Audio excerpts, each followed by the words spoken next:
All right, here we go. Okay, so let's look at example 1 of the ellipses notes. It says section 9.4. I don't know what section is in the book. Don't worry about it. So this is a circle, even though it looks a little funky. I know it's a circle because if I multiply both sides by 36, what do you get? X minus 4 squared plus y minus 3 squared equals 36, right? So even though it's not in standard form, I rewrote it, just did that. The center's pretty obvious, 4, 3. The radius is pretty obvious, 6. So there you go, right? Now, what if I wrote it like this now? Which I could have done. That's a possibility, right? And so you could think of it as like kind of like a stretch by a factor of 6 in a way. It's kind of an interesting way of thinking about it. But sometimes you could see a situation like this here, right below, where the denominators are not the same. Let's put us into Desmos, see what happens, and then let's start doing some labeling. So actually, let me type in the one with 6's in both denominators, and then I'll switch the first denominator from 6 to 2 so you can see the change. So let's go to Desmos.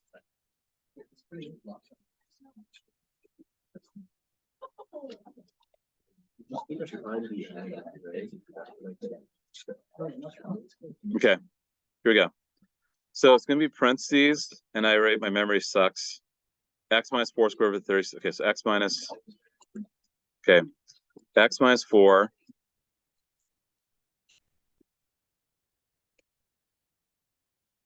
Hold on.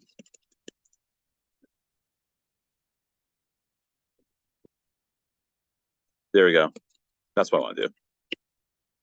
Raised to the second power plus at y minus 3 over 6. Thank you. Okay,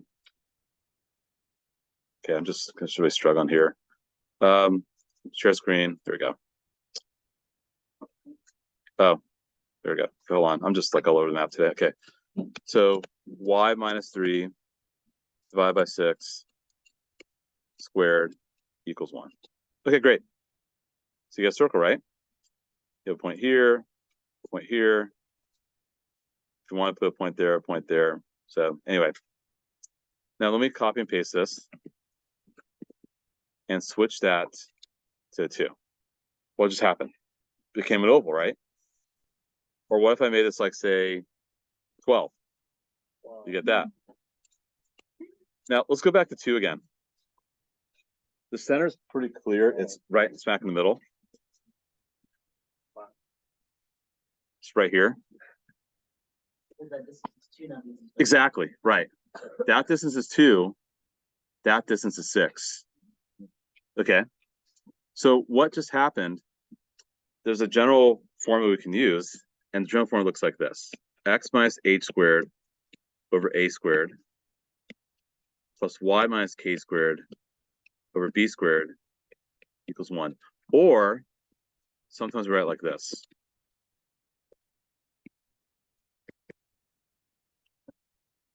It might seem trivial, but I'll explain why I'm writing it 2 ways. So clearly I switched a squared and b squared. For the sake of ellipses, a is going to be bigger than b. So what happens is that for the first equation, we say the major axis is horizontal.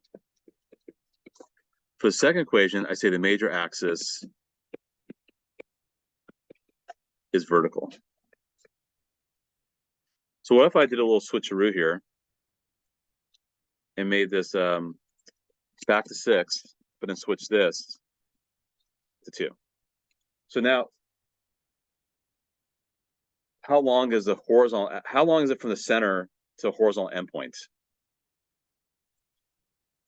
6. And how long is it from the center to a vertical endpoint? 2, right?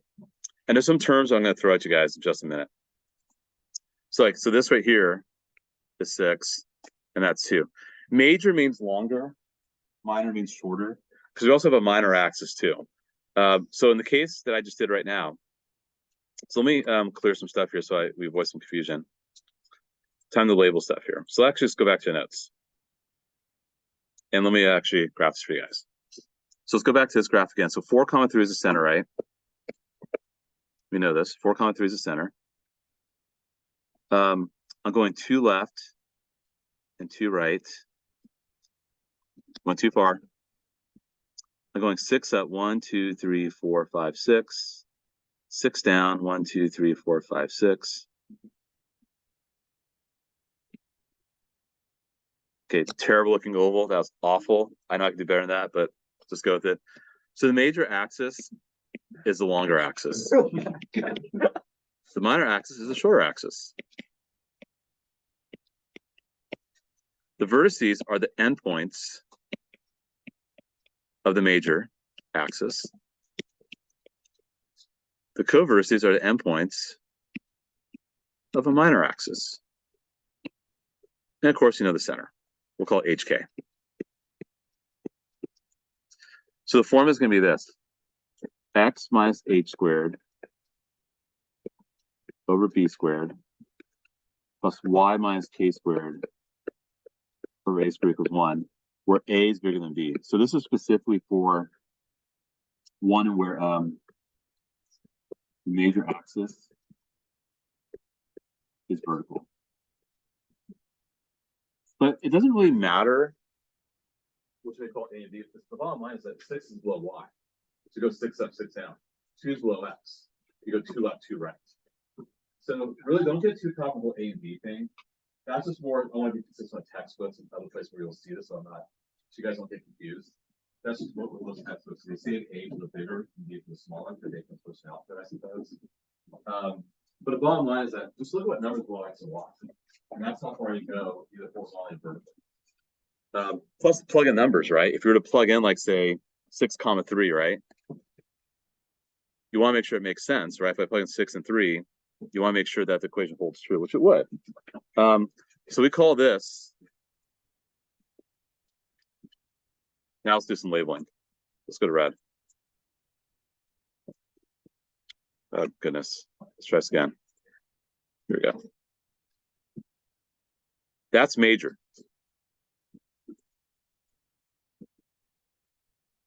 That's minor. Hopefully that's intuitive. These are the vertices. These are the co-vertices. So that's how we label.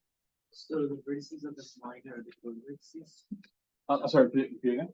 So the vertices of the minor axis. Actually, so it's a little confusing what you just said, because the vertices technically are the endpoints. So say endpoints a second. The endpoints of the minor are the co-vertices. The endpoints of the major are the vertices.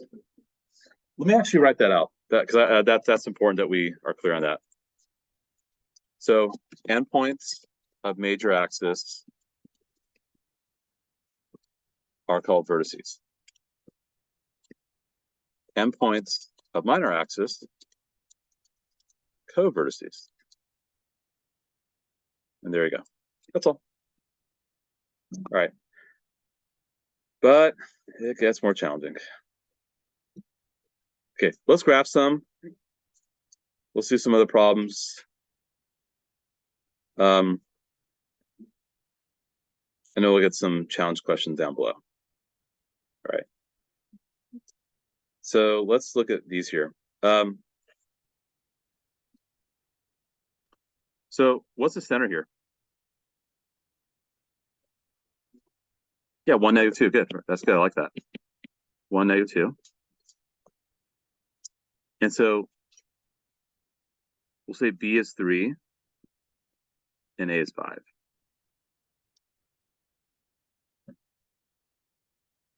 So you go 3 left, or I went 3 right just now. Anyway, you get the idea. Then 5 up, 5 down.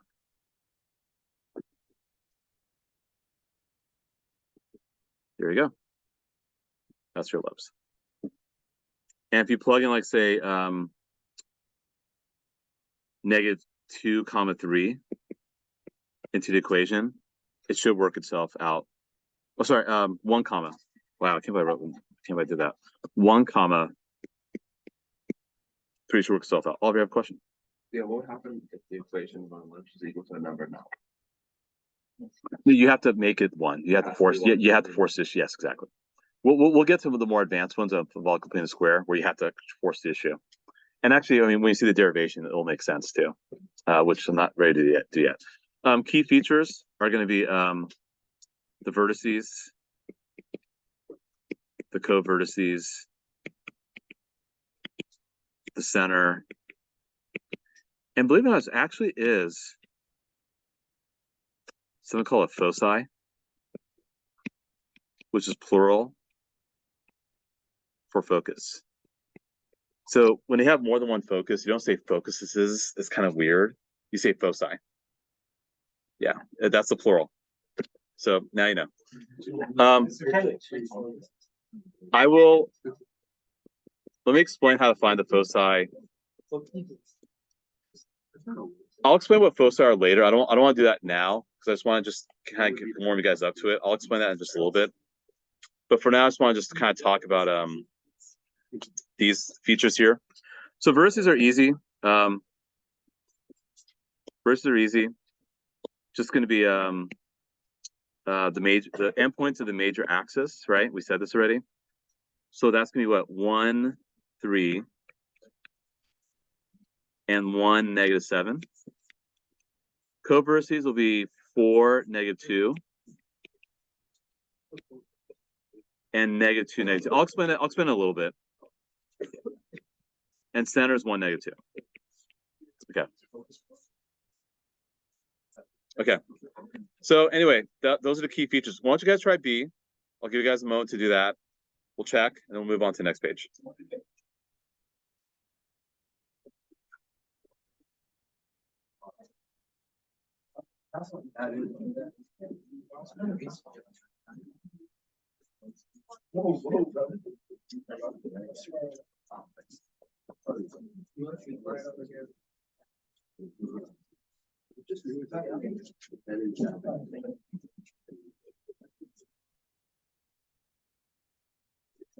Okay. So what's below? So what's below the second fraction? I mean, what's below y minus 1 squared, guys? What would you put? Yeah, assume it's 1. So a squared is 16. Remember, a is bigger than b.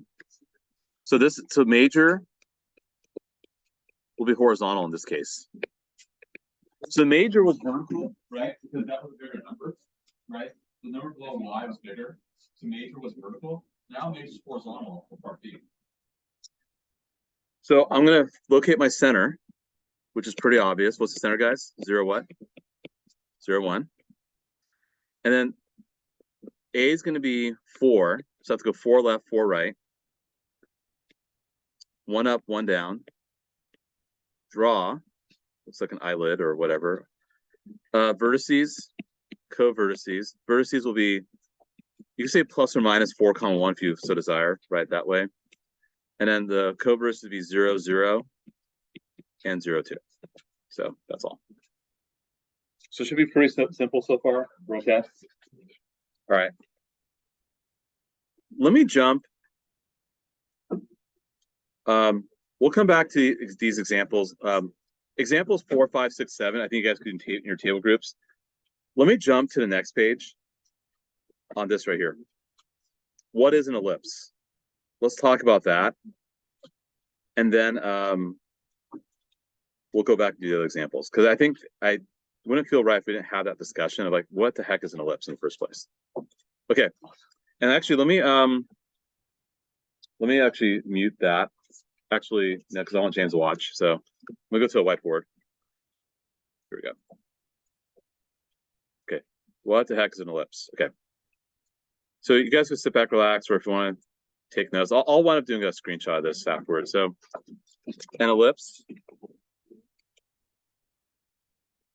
is a set of all points such that the distances, such that the sum of the distances, guys, quiet please.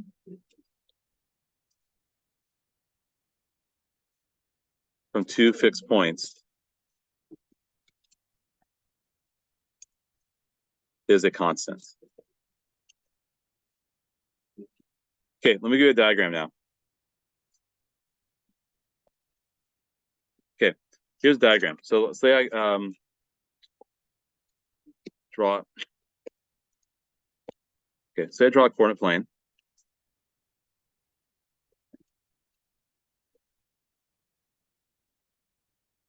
The 2 points. Okay, that's a little better. I'll actually quite impressed myself. All right, so let's say it's x, y, right? And let's say these are my two fixed points here. We'll call this F1. I'll call this F2. So F1 and F2 are the foci. Okay, it's plural for focus. Let's say I connect these two and these two. Say I call it D1 and D2. D1 plus D2 will equal a constant. So if I took another point on the ellipse and do the same two segments connecting the point on the ellipse, the two green dots, whatever those two segments add up to would be the same as what they were before. The D1, D2, these purple segments, whatever those add to will always be a constant. So that's always be true for an ellipse. That's the definition of an ellipse. As a Euclidean definition, that's how we think of it, or a geometric definition. So that's what's happening with ellipses, and that's what we have foci. Now, some labeling that's important. So let me clear the screen.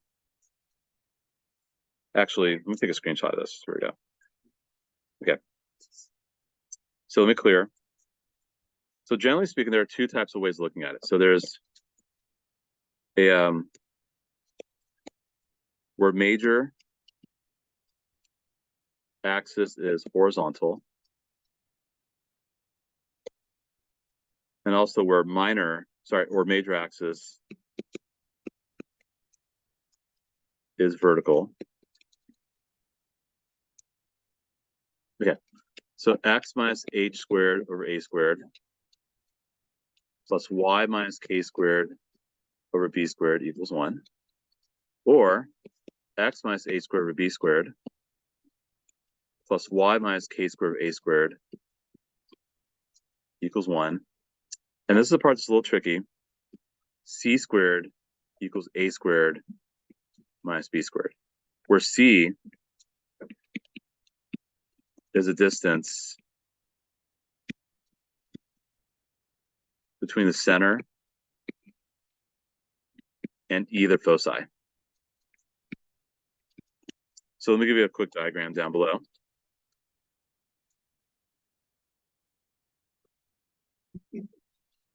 Okay, so let's focus on, let's say the major is horizontal, right? So this right here is h comma k, which of course is 0, of course. This right here would be h plus a comma k. And this right here would be h minus a comma k. And again, I'll do a screenshot of this. This right here would be h comma k plus b. And this right here would be h comma k minus b. Now let's go pink for Fils de Mater. I don't wear pink today, obviously, I'm doing the opposite. This is going to be h plus c comma k. And that's going to be h minus c comma k, where that distance is c. So c is the distance from the center to the foci. A is the distance from the center to the vertex. B is the distance from the center to the co-vertex. You get a question? Is that the same like y-axis? No, so let's rephrase that. The foci is always on the major axis. Is that what you're asking? Okay. Yes, the foci is always on the major axis. 100%. Let's kind of summarize this. So we put a little text box here, and I'll field some questions.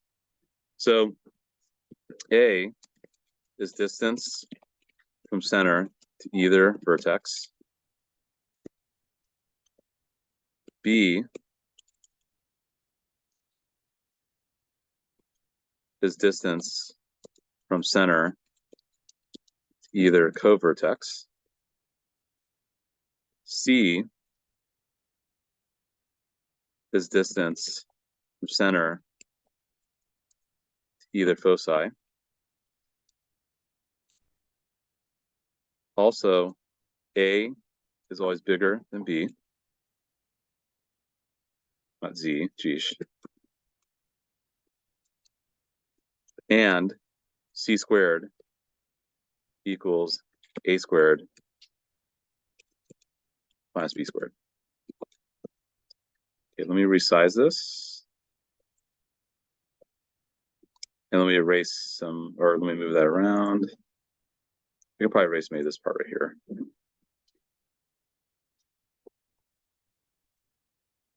Ah, here we go. What? Here we go. Yeah. So that's important. I think that will help clear things up. What A, B, and C all represent. That's okay. Let me clean this up a tad. Whatever. It's being stupid. There we go. Actually, hold on. Let me ever the perfectionist here. There we go. Okay, cool. All right, questions? Yes, Captain. Great question. That's part of the derivation. I'm not ready to do that yet, but fantastic question. And for now, I'm just going to tell you guys just go with it. But yes, there is actually a good reason why we're not ready to have that discussion yet. Because I gotta go through the derivation, which takes a long time. But I will get there. Don't worry. It'll happen. Actually, since you asked, I'll just show you the derivation. I'll kind of walk you through it, but yeah, it's a little crazy. Let me go ahead and clear this. I'll quickly show the derivation and let's go through some other examples here. Hold on, let me share my screen again. Here we go. All right, so again, I told you guys this is part of Algebra 2 trig honors many years ago. Yeah, so here's the thing: we have more school days, we have more hours, we've cut down our hours. Like I met students way more. Like school like Palo Alto and Woodside, they see their students way more than we. But we have other programming here too, right? Like we have all these like assemblies and whatnot. So anyway, we just don't have the hours we used to have. So we've cut a lot. We brought some back. Yeah, we do. Oh yeah, we could. I did sequence and series. I did a lot of stuff. 10, 15 years ago, yeah, totally. Yeah, 100%. Yeah, no, we did a lot. But I think you guys did a little more trig last year than you used to do. Okay. Okay. So this is a 3-page proof. But notice I start the proof by putting the sentence 0, 0. I chose my variable x horizontal. Just that's my assumptions. Hold on, Aria. And d1 plus d2 is a constant. I found a random point on the ellipse. I called the foci negative c comma 0 and c comma 0. And the d1 plus d2 has to be a constant, right? So I found what d1 and d2 were using distance formula. And then this expression has to go constant. Okay, so now what? So what I have to do is I looked at the endpoints of the major axis, which are a0, negative a0, and kind of did the same thing. Because those, that is a point on the ellipse, and I could do the same thing, right? If I look at a comma 0, and find a distance between a comma 0 and negative c comma 0, a comma 0 and c comma 0. I think it comes out just 2a. By the way, 2a is always going to be a constant. Sorry, 2a is the length of the major axis. That's always true. And it's also going to be the distance between the two foci. Sorry, the distance between any point on the ellipse to the both foci, that combination is always going to be 2a. So if you're to do that, and I'm not going to go through all the math, but kind of go through all this math here, you eventually get that. That's what happens. You eventually get that. That's the moral of the story. Now, why does c squared equal a squared minus b squared? That's a great question, Catherine asked. So if I go through the same process again, and wind up, I have to look at my notes again. Just trust me, we'll go through this.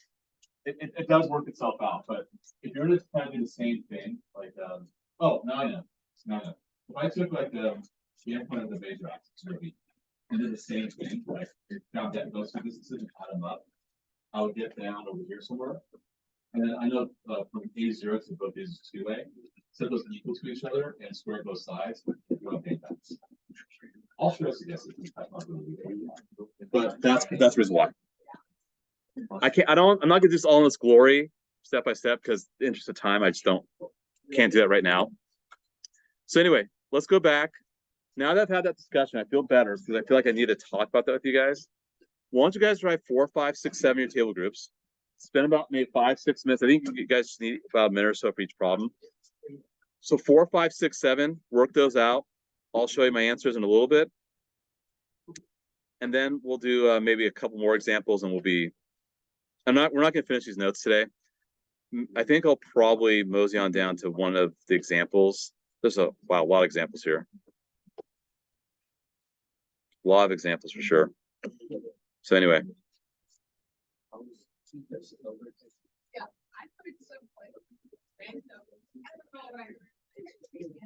Yeah, why don't you guys work on 4, 5, 6, 7, guys?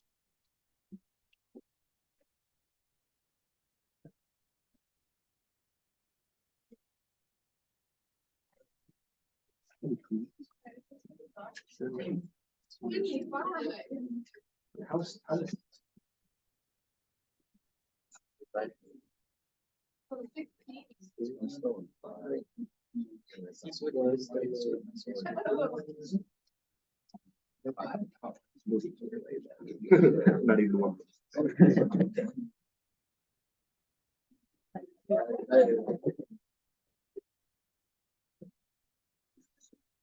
Okay, major axis is 6, minor axis is 4, center is 1, -2. That's messy handwriting. I could do better.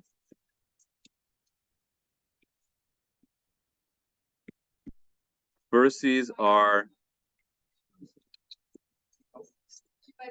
you have to go at.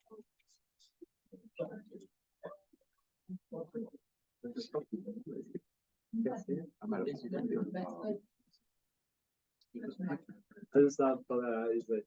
I thought you were gonna put it back. That's I think that's what we do. You get X minus 1 squared over 1 plus Y minus 1. Oh. Have you ever seen that? No, I've never seen that. I didn't. No, we did. Are you getting the feel? okay. We're cool with these two guys. You got the same thing, hopefully. Yeah. There's 2 answers for 5. Though, right? Is there another answer for 5? Well, you could put the center down there. Oh, but the vertex. Then you have to switch vertex and co-vertex. No, because you want it'd still be. This is the major still, right? 5, 0 is a major. Oh, wait, you do switch it. Yeah. Right. Oh. That's what I thought originally, but you can't. Okay. And then next up for the last 6 and 7. I'm gonna do it here, Okay. but then Divide everything by 100, guys.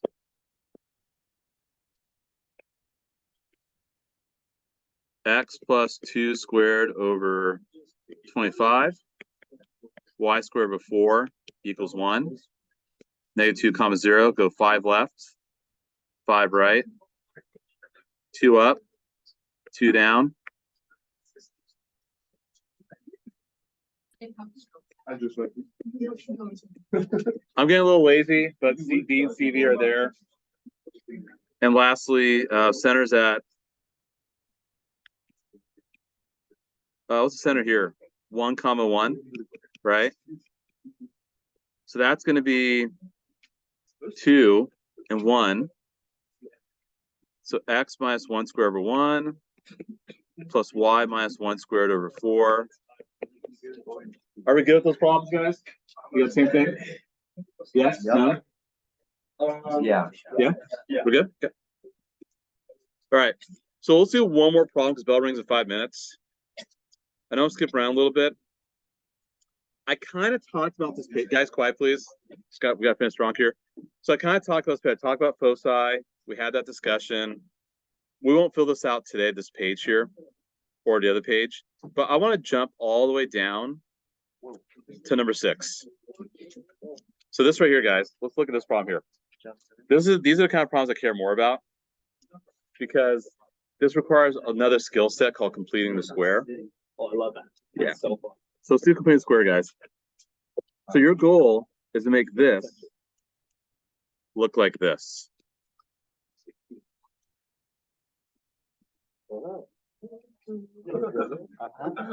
Okay, guys, quiet, please. Thank you. All right. So, oops, there we go. So I didn't put A or B. So I don't know which one's gonna be major or minor yet. So I just put a box square. So there's gonna be a number below each of those. And that number is gonna be something like I'm gonna want a square root. So I can figure out how far to go left and right and how far to back, right? So what you have to do is you have to complete the square.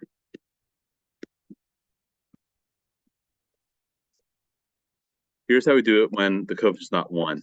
So I'm going to collect the x's. I'm going to collect the y's like this. And move 11 to the other side. Does that make sense? What I just did? All right. This is the part where you guys really got to focus. Factor out the 9. X squared minus 2x.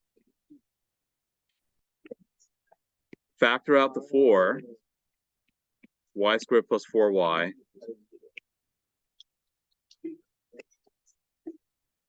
Equals 11.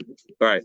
Now, hopefully, you guys might remember what to do. I don't know. So when you complete the square, your goal Is to make this a perfect square trinomial or a binomial square, guys. So it's this. All makes a perfect square trinomial. You guys remember the process for completing square? How it works? Yeah. Half this in square, right? Take half of -2 and square it, which is plus 1. So half of -2, then square, which is 1. And then do likewise over here, which is plus 4. However, do I just add 1 and 4 to the other side? No, because what you really introduced was 9 times 1. And what you really introduced was 16. That's what we really introduced. Because if you throw the 4 back into blue, and you add it back into the green, you get 9 and 16 on the left side, so you better put 9 and 16 on the right side to balance. now we clean it up. If I clean it up, I should get 9x minus 1 squared, 4y plus 2 squared equals 36. Then divide everything by 36.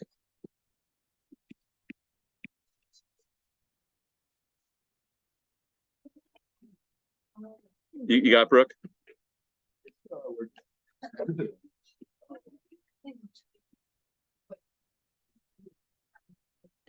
I know I'm right. I'm kidding. Sorry. Yeah.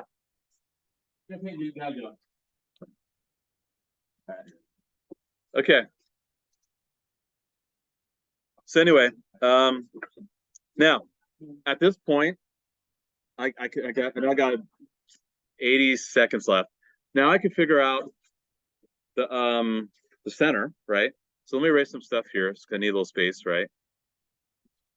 Now I got my equation, right?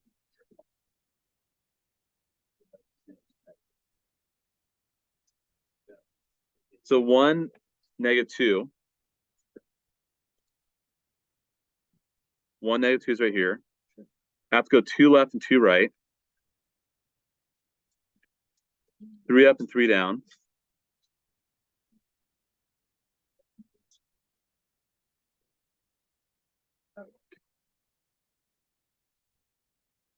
And the foci will be c squared equals a squared minus b squared, which will be 5.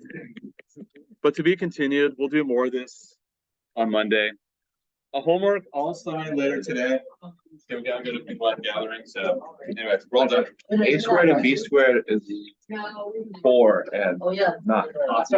Technically, a squared is 9 and b squared is 4. But you're going up 3 down because it's below y, and 2 up 2x is below x. Time to sacrifice education. Minus. Time to sacrifice Subtract. education. C squared equals a squared minus b squared. Yeah. That's me for a hyperbola. We are really sacrificing. Yes.